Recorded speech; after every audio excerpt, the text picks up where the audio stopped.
ǹjẹ́ àtúnkù dédé àsìkò yìí níbi yòówù kí ẹ ti láǹfààní látún ti máa darapọ̀ mọ́ wa lórí ìkànnì Àrólé Bàbá 1010 TV2 níbi tá a ti mú ròyìn wá lájà ọbalẹ̀ bí nǹkan ti ṣe ń lọ káàkiri orígun mẹ́rẹ̀ẹ̀rin àgbáláyé ó gbàládùra àpòjù tẹ fún wọ̀wọ́ ojú ọ̀hún òní fọ́ etí tẹ fi ń gbọ́ wa etí náà ní di láṣẹ lọ́wọ́ Elédùmarè ìròyìn fún ti àsìkò yìí wọn náà lámọ̀ gbálẹ́gbòde tá a tún mú wá sójú mọ́ màwòrán àti tí ìgbọ̀nyín orúkọ oníròyìn kò ní yípayàrá àyànfẹ́ Elédùmarè ló kọ tèmi ń jẹ́ kókó oníròyìn rèé ẹja bẹ̀kẹ́lù ṣáájú ẹ̀kúnrẹ́rẹ́ rẹ̀ báyìí. àwa ò rí ọ̀rọ̀ wọn rò rárá o bó ṣe lè wù kán polongo rẹ̀ tó tàbí kán péjọ lórí ẹgbẹ́ òṣèlú APC tó wọ́n sì máa lulẹ̀ nígbẹ̀yìn ọ̀rọ̀ ni ẹgbẹ́ òṣèlú APC ló fún àwọn ẹgbẹ́ alátakò tí wọ́n gbìmọ̀ràn papọ̀ lórí ẹgbẹ́ òṣèlú APC lọ́dún 2027 lẹ́sìn ọ̀rọ̀. Ààrẹ Bọ́lá Ahmed Tinubu gbìyànjú láti pẹ̀tù sáwọ̀ ìyọninípò Ọbaṣá ṣùgbọ́n orí kunkun ló kó bá Múdàsírù Ọbaṣá ọ̀hún agbègbè òṣèlú APC kan ló fi ohun náà léde. A ò tí ì lè tún ibi ìmúnáwá gbogbogbò tó jẹ́ ti àpapọ̀ orílẹ̀-èdè Nàìjíríà èyún National Grid ṣe o látàrí àìsètò ààbò tó ń lọ ní ilẹ̀ àríwá tí ń ṣe ilẹ̀ Haúsá mínísítà fọ́rọ̀ iná ọba nílẹ̀ yìí ló fi ohun náà tó fi léde. Kò dín ní ènìyàn mọ́kàndínlógún tó ti jáde láyé báyìí látàrí ìjàmbá ọkọ̀ ojú pópó tó wáyé ní ìpínlẹ̀ Plateau lásìkò táwọn ènìyàn náà darí bọ̀ láti bí ayẹyẹ ìgbéyàwó. Arákùnrin kan ló ṣe bẹ́ẹ̀ tó gbẹ̀mí ara rẹ̀ ní ìpínlẹ̀ Ọ̀ṣun látàrí wàhálà ìgbéyàwó èyí táwọn ènìyàn rẹ̀ gbé kàn án láyà tó sì ṣe bẹ́ẹ̀ tó fi mú ilé ayé súra rẹ̀. Àwọn ajínigbé ṣekú pa òṣìṣẹ́ ilé ìfowópamọ́ kan ìyún báńkà lẹ́yìn tó tún gba owó ìtúsílẹ̀ lọ́wọ́ rẹ̀ tán ní ìpínlẹ̀ Anambra. Ìròyìn náà rèé ní ẹ̀kúnrẹ́rẹ́ báyìí. Àwọn ò rí ọ̀rọ̀ wọn rò rárá bí tí ń wulẹ̀ kó mọ bó ṣe lè wù kán péjọ tó lórí ẹgbẹ́ òṣèlú APC tó bó ṣe lè wù kán pọ̀ tó wọ́n sì máa lulẹ̀ nígbẹ̀yìn ọ̀rọ̀ ni. Ẹgbẹ́ òṣèlú APC wọn ló sọ bẹ́ẹ̀ tó fáwọn ẹgbẹ́ alátakò lésì ọ̀rọ̀ wọn.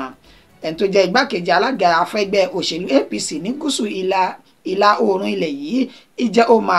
àròdì ogbù òní ó mọ̀ fi ohun náà léde síta lásìkò tí ó ní ìtàkùrọ̀sọ pẹ̀lú àwọn oníròyìn ní ibi tó ti sọ di mímọ̀ wípé sẹ́ẹ̀rẹ̀ àwọn ẹgbẹ́ alátakò ẹgbẹ́ òṣèlú PDP Labour Party SDP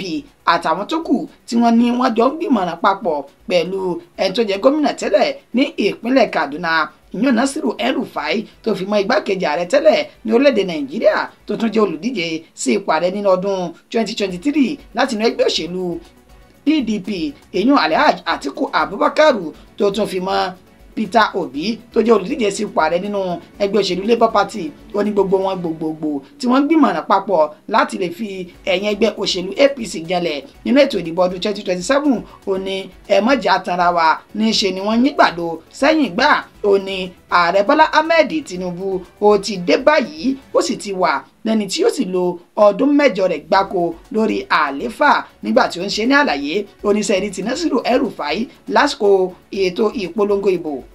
òní El-Rufai ló ti gun gire kọjá ewé tó sì ti ṣe bẹ́ẹ̀ tó ti kọjá ààyè rẹ̀ látàrí wípé ó gbàbọ̀dẹ̀ fún ẹgbẹ́ òṣèlú APC òní El-Rufai òní ó ti lọ sí oko ìgbàgbé báyìí nínú ètò òṣèlú lẹ́tọ̀ ń fi tagiri tagbára láti fi lè jáde padà nínú ètò òṣèlú òní gbogbo àwọn yòówù kán lè pàdé àpòpọ̀ papọ̀ láti yẹ àgámà ààrẹ Bọ́lá Ahmed Tinubu nídìí lọ́dún 2027 ó ní wọ́n tanra wọn ọ̀rọ̀ bíbélì tó ní wọ́n kóra wọn papọ̀ wọ́n sì tún padà túká ó ní ọ̀rọ̀ wọn látẹnu ẹni tó jẹ́ ìjẹ́ ọmọ àrídì ogbù wọn ló sọ èyí di mímọ̀ ó ní kí ni wọ́n tiẹ̀ fẹ́ fi polongo ìbò fún àwọn ènìyàn tí wọ́n dìbò fún wa ó ní ṣe gbogbo ilẹ̀ tí wọ́n ti bàjẹ́ ní ìpínlẹ̀ Kaduna àti káàkiri orílẹ̀ Nàìjíríà ó ní wọn yóò sọ ni táwọn èèyàn yóò fi tẹ́tí ìgbọ́ sí ọ̀rọ̀ wọn ó ní ẹ̀mọ́jà tanra wa mímí kan ní wàá mì bẹ́ẹ̀ làwọn ò tiẹ̀ fọ́ bí ti ń wulẹ̀ kó mọ lórí àpéjọpọ̀ wọn torí bí asán báyìí òní yóò já sí i.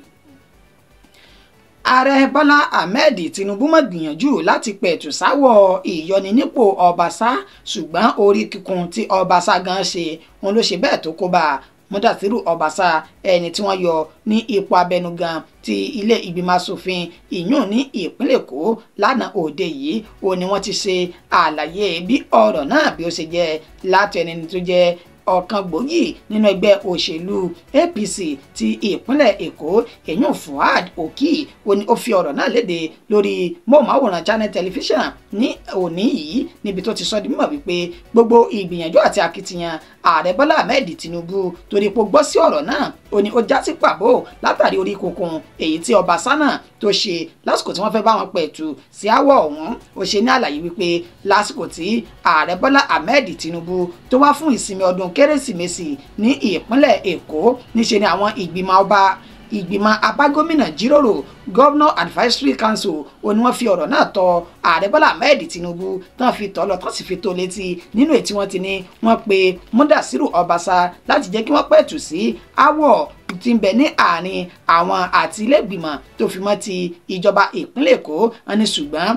tinú mi ní í ṣe àti orí kunkun ó ní ó ṣe bẹ́ẹ̀ tó kó bá Mudasiru Ọbaṣá èyí tó sì kan ààrẹ Bọ́lá Ahmed Tinubu lábùkù lásìkò náà nínú ètò fi ṣe àfihàn pé òun gan fúnra rẹ̀ olófọwọ́ ara rẹ̀ tó fi ṣe ara rẹ̀ báyìí o pẹ̀lú bí wọ́n ṣe ṣe bẹ́ẹ̀ tí wọ́n yọ nípò látàrí pé ó kọ ti kún àtẹ̀tí ọ̀gbìn sí gbogbo ìmọ̀ràn èyí tí àwọn àgbààgbà inú ẹgbẹ́ òṣèlú APC tí wọ́n ń gbà àti inú òṣèlú lápapọ̀ tó sì sọ di mímọ̀ wípé ẹnu àgbárùn ó ní gbogbo ọmọdé tó bá ti wá sọ pé ẹnu àgbárùn báyìí ibi tó tọ́ sí àtìyà tó tọ́ òun náà ni wọ́n ti fi jẹ Mudasiru Ọbaṣá yìí tẹ́ ẹ̀ bá sì gbàgbé lánàá òde yìí ó ní wọ́n yọ Mudasiru Ọbaṣá nípò tí wọ́n sì fẹ́ ẹni tó jẹ igbákejì rẹ̀ yún tẹ́lẹ̀ ní ilé ìgbìmọ̀ asòfin ọ̀hún tó fi jẹ abẹnugan báyìí ní ìpínlẹ̀ Èkó. A ò lè tún ibi ìmúnáwá àpapọ̀ ilẹ̀ yìí ṣe látàrí àìsí ètò ààbò tó ń lọ ní àríwá ilẹ̀ yìí mínísítà fọ́rọ̀ iná Ọba Adélabú olófi èyí tó fi léde gẹ́gẹ́ bí ìròyìn náà bí ó ṣe ti ń járìn rìn káàkiri pẹ̀lú bí National Grid tó jẹ́ ti ibi ìmúnáwá àpapọ̀ orílẹ̀-èdè Nàìjíríà bó ṣe ti ń dẹnu kọlẹ̀ ní lemọ́lemọ́ báyìí ní sẹ́ni tó jẹ́ mínísítà fún ọ̀rọ̀ iná ọba nílẹ̀ yìí Adélabú ló máa fi ohun náà léde lásìkò tó ń sọ̀rọ̀ tó sì ń ṣe lásìkò tó ń ṣe tó sì sọ̀rọ̀ lásìkò tó ń gbìyànjú láti ṣe ìfọ́síwẹ́wẹ́ àbá ètò ìṣúná tọdún 2025 pẹ̀lú àwọn ìgbìmọ̀ tán rí sí ọ̀rọ̀ ọ̀hún ìṣe ni Adélabú sọ di mímọ̀ wípé gbogbo akitiyan wa láti lè jẹ́ kí iná mọ̀nàmọ́ná kó dúró re ní pàtàkì jùlọ èyí tó jẹ́ ti National Grid tó ń dẹnu kọlẹ̀ ní gbogbo ìgbà yìí ó ní kò tí lè so èso rere báyìí o nígbà tán bíi bàbá lérè pé èé ti ṣe kí ló dé kí ló fà á ó ṣe ní àlàyé pé sẹ́ẹ̀rì ní ilẹ̀ Àríwá tí ń ṣe ilẹ̀ Haúsá kò sí ètò ààbò kan ní ibẹ̀ tẹ́rù sì ń bá àwọn ènìyàn láti lè jáde láti ṣe ohunkóhun ní National Grid náà ó ní èyí tó wà ní Ṣìrórò sí Kaduna tó fi mọ́ Mando ní ìpínlẹ̀ ọ̀hún níṣe ni àwọn ni ó ti dẹnu kọlẹ̀ láti inú oṣù kẹwàá ọdún 2024 táwọn sì ń gbìyànjú láti ṣe àtúnṣe rẹ̀ ṣùgbọ́n tó jẹ́ pé kò sí ètò ààbò níbẹ̀ tẹ́mi àwọn ènìyàn sì ṣe pàtàkì sí àwọn ju kí wọ́n fi ẹ̀mí wọn lélẹ̀ kán fi ṣòfò lọ látàrí àwọn agbésùmọ̀mí èyí tí wọ́n bẹ ní agbègbè náà ó ní èkejì tó jẹ́ national èyí tó jẹ́ ojú òpó tó gbé iná náà wọ National Grid tó bàjẹ́ ní Uguwaji sí Makurdi ó ní àwọn ti gbìyànjú táwọn ti tún ṣe báyìí ó ní ṣùgbọ́n ti Ṣìrórò sí Kaduna àti Mando yìí ẹ̀mí àwọn kò tí ì gbé báyìí o torí kò sí ètò ààbò tó péye ní gbogbo bẹ̀ ó ní ìgbìyànjú àwọn ni pé káwọn jọ ní àjọsọpọ̀ àti àjọṣepọ̀ tó fi mọ́ àdúrótì àwọn tán jẹ́ ẹ̀ṣọ́ aláàbò ilẹ̀ yìí nílò tí wọ́n ti bá ẹni tó jẹ́ mínísítà tó ní ṣètò ààbò ilẹ̀ yìí èyún Nuhu Ribadu táwọn ti jọ ní ìfọwọ́sowọ́pọ̀ báyìí lórí bí wọ́n ṣe ṣe àtìlẹ́yìn fún àwọn nípa ètò ààbò táwọn yóò fi lọ tún gbogbo àwọn ọ̀nà yìí ṣe ó ní láì tún àwọn ọ̀nà yìí ṣe sáàmọ̀ tanra wa National Grid ò ní yé dẹnu kọlẹ̀ torí wípé ọ̀nà méjì ló yẹ kí iná náà kó máa gbà kọjá ṣùgbọ́n ó ti di ọ̀nà kan báyìí nínú ètí ọrùn tó ti wọ National Grid náà. Kò dín ní ènìyàn mọ́kàndínlógún tó ti ṣe bẹ́ẹ̀ jáde láyé báyìí látàrí ìjàmbá ọkọ̀ ojú pópó tó wáyé ní ìpínlẹ̀ Plateau lásìkò táwọn ènìyàn darí bọ̀ láti bí ayẹyẹ ìgbéyàwó oní ìṣẹ̀lẹ̀ láabi náà ó ní ó ṣẹlẹ̀ ní ìpínlẹ̀ Kano ni wọ́n ti ń darí bọ̀ lágbègbè tó pè ní Barikinladi níbẹ̀ tí wọ́n sì ti dé agbègbè tí wọ́n pè ní Kuwana Magji ìjọba ìbílẹ̀ Pakshin ní ìpínlẹ̀ Plateau ọ̀hún kó tó di wípé ọkọ̀ náà ó fi orí sanpọn. ẹni tó jẹ́ alága fún àjọ tó ń rí sí ìṣẹ̀lẹ̀ pàjáwìrì ní ìjọba ìbílẹ̀ Pakshin yìí John Dasaru ó fi ìdí ọ̀rọ̀ náà múlẹ̀ nílẹ̀ tó ṣe ní àlàyé wípé àwọn ènìyàn náà tí wọ́n jẹ́ 19 wọ́n ń bọ̀ láti bí ayẹyẹ ìgbéyàwó tí ṣẹlẹ̀ náà ṣẹlẹ̀ ní ọjọ́ àbámẹ́ta. Nígbà tí ọkọ̀ ọ̀hún tó fi orí sanpọn làwọn ènìyàn gbìyànjú láti dóòlà ẹ̀mí wọn kó tó di wípé iná ṣẹ́yọ níbi ọkọ̀ náà nílẹ̀ tó ti gbẹ̀mí àwọn ènìyàn ọ̀hún tí àwọn ẹni tó jẹ́ awakọ̀ ọ̀hún tó gbìyànjú láti yọ ara rẹ̀ kúrò nínú ewu ọ̀hún ṣùgbọ́n tí orí náà tó kó yọ pẹ̀lú àwọn míì tí ìṣẹ̀lẹ̀ náà tí ó kàn níbẹ̀ tí wọ́n ní wọ́n ti gbé wọn lọ sí ilé ìwòsàn níbi tá ti gba ìtọ́jú lọ́wọ́ ṣùgbọ́n àwọn 19 làkọsílẹ̀ wà wípé wọ́n jóná búbú kọjá ìdánimọ̀ látàrí ìjàmbá ọkọ̀ ojú pópó ọ̀hún èyí tó wáyé. k'Elédùmarè kọ́mọ̀jà sínì kásìmọ́rìn lẹ́jọ́ tí ebi bá ń pọ̀nà kámọ̀sílé lọ́jọ́ tí ebi bá ń padé. Arákùnrin kan ló ṣe bẹ́ẹ̀ tó gbẹ̀mí ara rẹ̀ ní ìpínlẹ̀ Ọ̀ṣun látàrí wàhálà ìgbéyàwó tán fi gbélé láyà ní ìpínlẹ̀ ọ̀hún tó sì mú kí ilé ayé kó sú. Arákùnrin tí wọ́n pè ní awakọ̀ Mufutawu Abiodun Musa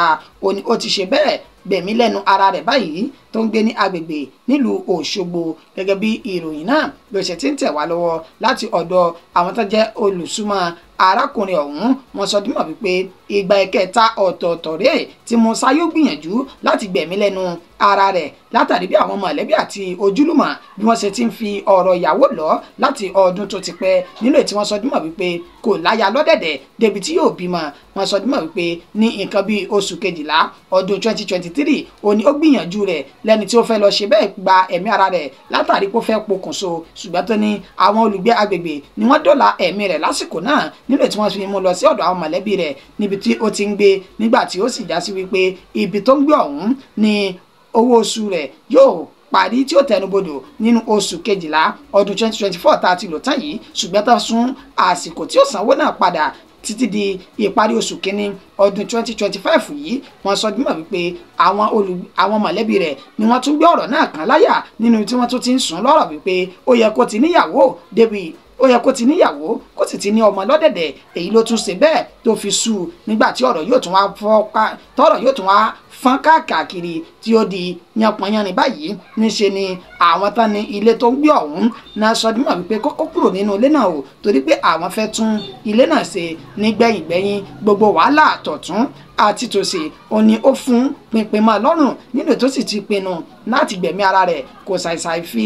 àwọn lẹ́tà kan náà ṣe sí àwọn ènìyàn nílẹ̀ lẹ́tẹ̀lẹ̀ rí kó tó di pé ó gbẹ̀mí ara rẹ̀ nínú ètò tó ti ṣe bẹ́ẹ̀ tó ti sí ẹ̀rọ ìbánisọ̀rọ̀ rẹ̀ kalẹ̀ fún àwọn ènìyàn wípé kí wọ́n lè pe àwọn ènìyàn wọn o wípé òun ti ṣe bẹ́ẹ̀ kí ilé ayé yìí pé ó dì gbòó ṣe. àwọn ajínigbé ṣekú pa òṣìṣẹ́ ilé ìfowópamọ́ báńkà lẹ́yìn tí wọ́n gba owó ìtúsílẹ̀ tán lọ́wọ́ rẹ̀.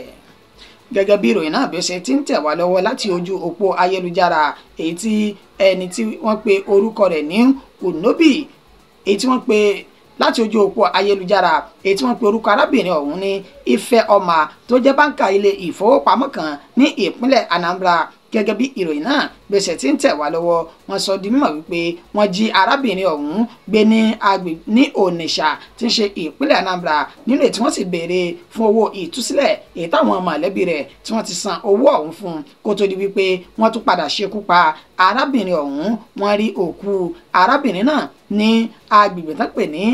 oríta mẹ́ta Ide Ani ní òpópónà Unobi sí Alo tí ń ṣe ìpínlẹ̀ Anambra ọ̀hún. lásìkò tá a fi ń kó lòyìn jọ a kò tí ì rí ọ̀rọ̀ kankan gbọ́ láti iléeṣẹ́ ọlọ́pàá ìpínlẹ̀ ọ̀hún lórí ìṣẹ̀lẹ̀ náà. bákan náà ni wọn kò tí ì fi ìdánimọ̀ arábìnrin náà síta débi táwọn àwọn mọ̀lẹ́bí rẹ̀ ju pé wọ́n pe orúkọ arábìnrin ọ̀hún ní Ifeoma èyí tí àwọn ajínigbé náà tí wọ́n ṣekú pa lẹ́yìn tí wọ́n gbowó ìtúsílẹ̀ tán lọ́wọ́ rẹ̀.